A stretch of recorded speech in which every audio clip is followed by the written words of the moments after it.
5 professional diverse पूरे 27 दिन तक 60 फीट गहरे समंदर में एक तंग पाइप के अंदर फंस जाते हैं। सिर्फ एक जिंदा बचता है। Another failed rescue। जुमे के दिन तकरीबन दोपहर के 3 बजे, हर आम दिन की तरह 25 फरवरी 2022 को भी ये 5 प्रोफेशनल डाइवर्स अपनी ड्यूटी के लिए कंपनी पहुंच जाते हैं, जिसका नाम है Pariya fuel trading company. Map में देखा जाए तो साउथ अमेरिका के बिल्कुल ऊपर और वेनेजुएला के बहुत करीब कैरिबियन सी और नॉर्थ अटलांटिक ओशन के बिल्कुल बीच में वाक़ है ये ट्रिनिदाद एंड टोबैगो कंट्री। खैर, 5 डाइवर्स अपना डाइविंग सूट पहन लेते हैं और अपने काम की जगह पुआं आपियर पहुंच जाते हैं।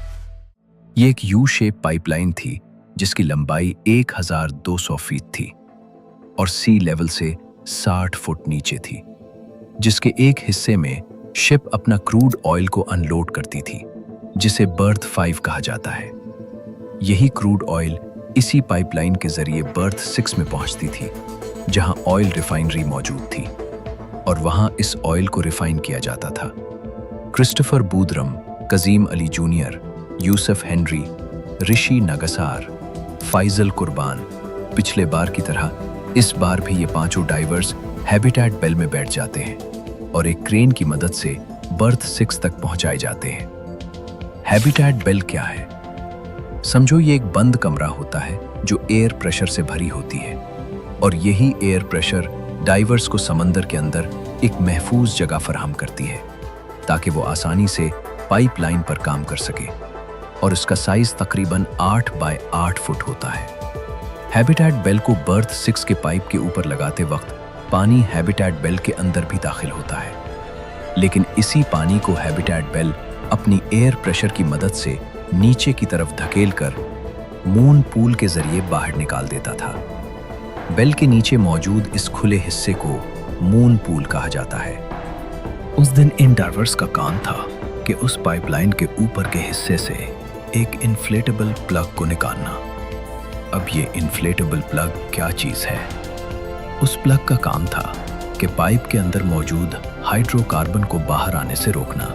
पहले आमतौर पर इस पाइप के अंदर काफ़ी मिकदार में ऑयल मौजूद रहता था, जिसकी वजह से अंदर किसी किस्म का प्रेशर जमा होने की कोई गुंजाइश नहीं बनती थी। लेकिन इस बार ऐसा कुछ भी नहीं था।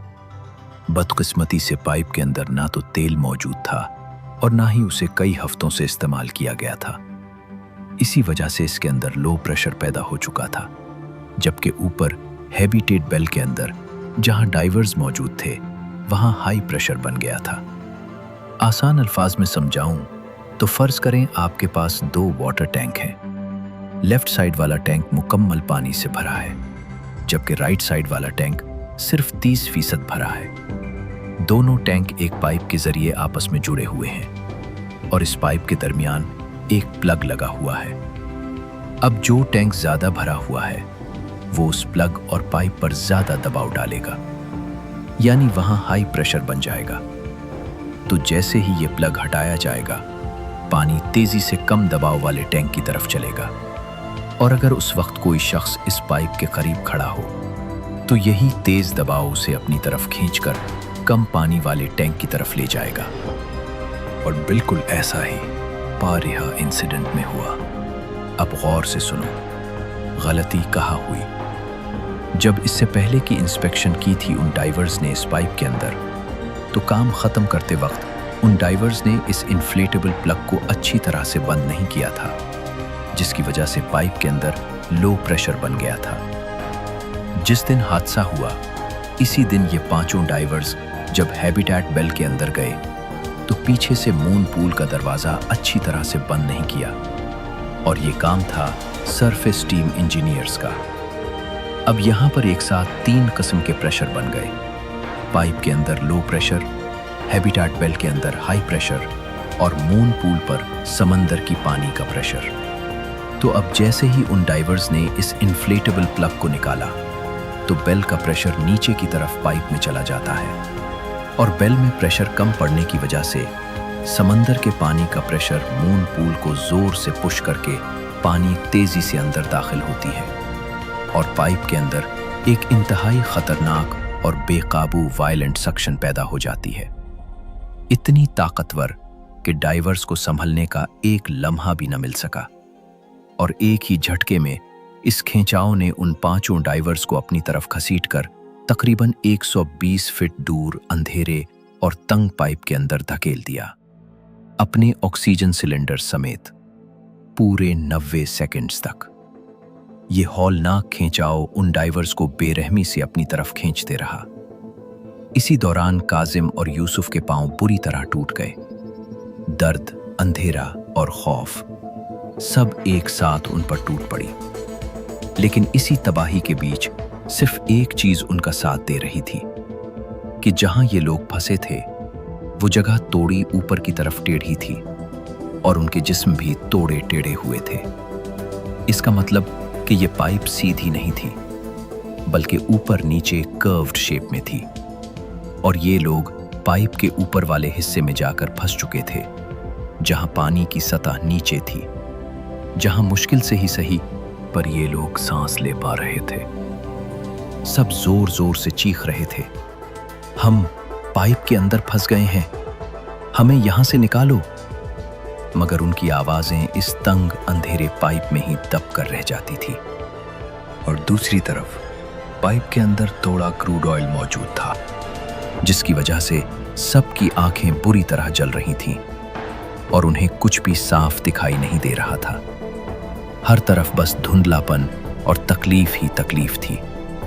इस पाइप के अंदर जो ऑक्सीजन थी, इसकी क्वालिटी भी बहुत कमजोर थी, जिसकी वजह से उनको सांस लेने में भी बहुत ताकत लगानी पड़ती थी। इसके बाद एक दफा फिर सब बहुत जोर से चीखते हैं, हम पाइप के अंदर फंस गए हैं, हमें यहां से निकालो, कोई सुन पा रहा है। लेकिन आगे से कोई जवाब नहीं। इसी लम्हे सबके दिलों में एक खामोश मगर गहरा सन्नाटा उतर गया। उन्हें साफ महसूस होने लगा कि जिंदगी अब उनके हाथों से रेत की तरह फिसलती जा रही है और वो सिर्फ देख रहे थे, बेबस, मजबूर, जैसे वक्त ने भी उनसे मुंह मोड़ लिया हो। इंतजार करते करते सबकी उम्मीदें टूट चुकी थीं और फिर कुछ टाइम बाद अपने आपस में ही मशवरा कर लेते हैं कि क्यों ना हम में से खुद एक या दो आदमी बाहर जाने की कोशिश करें। पर यहां एक दूसरा मसला भी था कि किसी को भी अपनी डायरेक्शन का नहीं पता था कि हम किस तरफ से आए थे। लेकिन अचानक क्रिस कहता है कि हाँ, याद आया, आते वक्त मेरे पांव नीचे की तरफ थे। इसका मतलब हमें अपने सर यानी हेड की तरफ आगे बढ़ना चाहिए। सब इस बात पर मुत्तफिक हो जाते हैं। चूंकि क्रिस और काजिम वो दो लोग थे जिन्हें आखिर में इस खतरनाक सक्शन ने घसीटकर अंदर धकेला था, इसलिए आगे बढ़ने की जिम्मेदारी भी उन्हीं पर आ गई। तो पांचों डाइवर्स ने यह फैसला किया कि क्रिस और काजिम ही बाहर जाने की कोशिश करेंगे और अगर वो कामयाब हो गए तो बाहर पहुंचकर बाकी 3 डाइवर्स के लिए फौरन मदद भेजेंगे, क्योंकि अब यही एक उम्मीद बाकी रह गई थी। अगरचे काजिम का पांव बुरी तरह टूट चुका था, मगर उसने हिम्मत नहीं हारी। वो क्रिस का पांव पकड़ता है और दोनों आगे बढ़ना शुरू करते हैं। पाइप फुल पानी से भरा है। क्रिस और काजिम आहिस्ता आहिस्ता अंधेरे पाइप में आगे बढ़ रहे थे। हर इंच के साथ दर्द बढ़ रहा था, सांस लेना मुश्किल होता जा रहा था और ऑक्सीजन तेजी से कम हो रही थी। काजिम, जिसका पांव पहले ही टूट चुका था, अब तकरीबन अपनी पूरी ताकत खो चुका था। हर हरकत उसके लिए अजियत बन चुकी थी, मगर वो फिर भी क्रिस का साथ नहीं छोड़ रहा था। ऑक्सीजन सिलेंडर में कम था और रास्ते का कुछ पता नहीं चल रहा था। अगर उनको आगे एयर पॉकेट नहीं मिल जाता तो शायद वो पानी में ही ऑक्सीजन की कमी की वजह से मर जाते। लेकिन कुछ फासले के बाद सूरत हाल मजीद खराब होती गई। सांसें भारी होने लगीं और जिस्म जवाब देने लगा था। बहुत टाइम गुजरने के बाद आखिरकार उनको एक एयर पॉकेट मिल जाता है। एयर पॉकेट मिलते ही काजिम क्रिस का पांव छोड़ देता है और वहीं रुक जाता है, अंधेरा, खामोशी और दर्द के बीच। क्रिस ने एक लम्हे के लिए पीछे मुड़कर देखा और सोचा, अगर मैं भी रुक गया तो कोई भी नहीं बचेगा। इसके बाद क्रिस पूरी जान लगाता है और अकेला ही आगे बढ़ता है, एक ऐसी उम्मीद के साथ जो हर गुजरते लम्हे के साथ कमजोर होती जा रही थी। और पीछे बाकी डाइवर्स अंधेरे, कम ऑक्सीजन और बेबसी में सिर्फ इंतजार कर रहे थे। इंतजार, शायद आखिरी बार। आगे जाते हुए क्रिस को रियलाइज होता है कि उसकी टैंक की एयर क्वालिटी खराब होती जा रही थी। इसका मतलब सिलेंडर में ऑक्सीजन खत्म होने वाली है और क्रिस मदद की बजाय शायद पीछे मौजूद बाकी डाइवर्स के लिए वाहिद मुमकिन रास्ता भी हमेशा के लिए बंद कर दे। लेकिन तभी अचानक क्रिस किसी सख्त चीज से टकराता है। पहले तो उसे अंदाजा नहीं हो रहा था कि ये क्या है, क्योंकि वो देख नहीं सकता था आंखों की जलन की वजह से। लेकिन अच्छे से चेक करने के बाद वो उसे पहचानता है कि ये तो ऑक्सीजन सिलेंडर है। क्रिस जल्दी से रेगुलेटर को अपने मुंह में लगाता है, पर यहाँ एक मसला था। ऑक्सीजन सिलेंडर का माउथ पीस टूटा हुआ था। उसके बाद क्रिस रेगुलेटर को ही मुंह में लगाता है और हर सांस के साथ क्रिस आधी हवा और आधा पानी अंदर खींच रहा है। पर क्रिस उसके बावजूद आगे बढ़ता है, रोकता नहीं, यहाँ तक कि उसका गला जलने लगा और सीना मुकम्मल तौर पर पानी से भर गया। आखिरकार क्रिस उस जगह पहुंच जाता है जहां पर पाइप ऊपर की तरफ बेंड था, मतलब मोड़ा हुआ था। यहां से बर्थ 6 सिर्फ 60 फीट ऊपर थी, मतलब अब क्रिस लगभग पहुंच चुका था। उसके बाद क्रिस जल्दी से खुद को ऊपर की तरफ धकेलता है और बहुत अजियत और कोशिशों के बाद क्रिस आखिरकार बर्थ 6 तक पहुंचने में कामयाब हो जाता है। वहां पहुंचने पर वो फौरन चीखकर ऊपर मौजूद टीम को बताता है कि बाकी 4 डाइवर्स अभी भी जिंदा है और पाइप के अंदर फंसे हुए हैं। क्रिस सरफेस टीम को पूरी डिटेल बताता है कि हम लोग किस तरह से गए और मैं किस तरह से वापस आया और वो लोग एग्जैक्टली कहां पर हो सकते हैं, तो इसीलिए फौरन रेस्क्यू टीम को पाइप के अंदर भेजिए। उसके बाद कंपनी एक फैसला करती है कि एक रेस्क्यू टीम को नीचे पाइप के बाहर भेजते हैं और वो हर जगह पाइप को बाहर से नॉक करेगी और अगर अंदर से कोई आवाज आई तो उसके बाद फैसला करेंगे। डाइवर्स फौरन नीचे उतरते हैं और पाइप के मुख्तलिफ हिस्सों पर जोर जोर से नॉक करना शुरू करते हैं। चंद लम्हों बाद अचानक एक जगह से जवाब में नॉकिंग की आवाज सुनाई देती है। ये सुनकर सबके दिलों में उम्मीद जाग उठती है। डाइवर्स फौरन वापस ऊपर आते हैं और सीनियर को बताते हैं कि सर, वो लोग अभी भी जिंदा है, हम अंदर जाते हैं। लेकिन फिर एक ऐसा मोड़ आया जिसने सबको हिलाकर रख दिया। अचानक सीनियर अफसर फौरी तौर पर रेस्क्यू ऑपरेशन को रोक देते हैं और रेस्क्यू डाइवर्स को पाइप के अंदर जाने से मना करते हैं।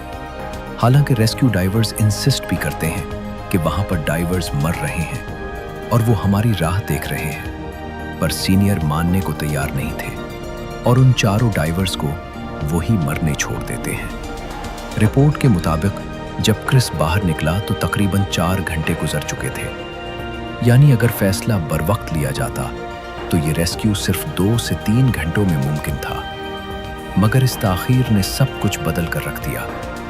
पूरे 27 दिन गुजरने के बाद एक खास स्पेशल रिकवरी ऑपरेशन के जरिए लाशें निकाली गई तो फोरेंसिक और ऑटोप्सी रिपोर्ट से पता चला कि डाइवर्स अंदर तकरीबन 12 से 24 घंटों तक जिंदा थे। आज तक ये सवाल मिस्ट्री है कि उसके पीछे आखिर क्या वजह बनी थी कि रेस्क्यू ऑपरेशन को अचानक ही कैंसिल करना पड़ा। एक लम्हे पहले तक जहां जिंदगियां बचाने की कोशिश हो रही थी, अब वही जगह खामोश दुश्मन बन चुकी थी। समरी, चारों डाइवर्स के फैमिली को मुआवजा तो दिया गया, लेकिन ये वाज़ेह नहीं कि अदालती तौर पर तयशुदा मुकम्मल मुआवजा था या नहीं। इस बारे में आज तक कोई हतमी और साफ तफसील सामने नहीं आई। कंपनी पर भी पब्लिकली कोई जुर्माना आयद नहीं किया गया और ना ही किसी सीनियर को डिसमिस्ड किया गया हादसे के बाद। क्रिस बूदरम ने प्रोफेशनल डाइविंग छोड़ दी और अब वो अपनी जिंदगी ज्यादातर अपने खानदान के साथ गुजारते हैं। डाइवर्स के फैमिली वालों ने कंपनी के ऊपर कोर्ट केस भी किया, पर उसका भी अभी तक कोई सरकारी या हतमी नतीजा नहीं निकला है। क्या ये सिर्फ एक हादसा था या वो इन्हा गलतियां जो वक्त के साथ हमेशा अपनी कीमत जरूर वसूल करती हैं? आपके ख्याल में सबसे ज्यादा गलती किसकी हो सकती है? डाइवर्स की, सरफेस टीम की या सीनियर की? मुझे कमेंट सेक्शन में जरूर बताएं।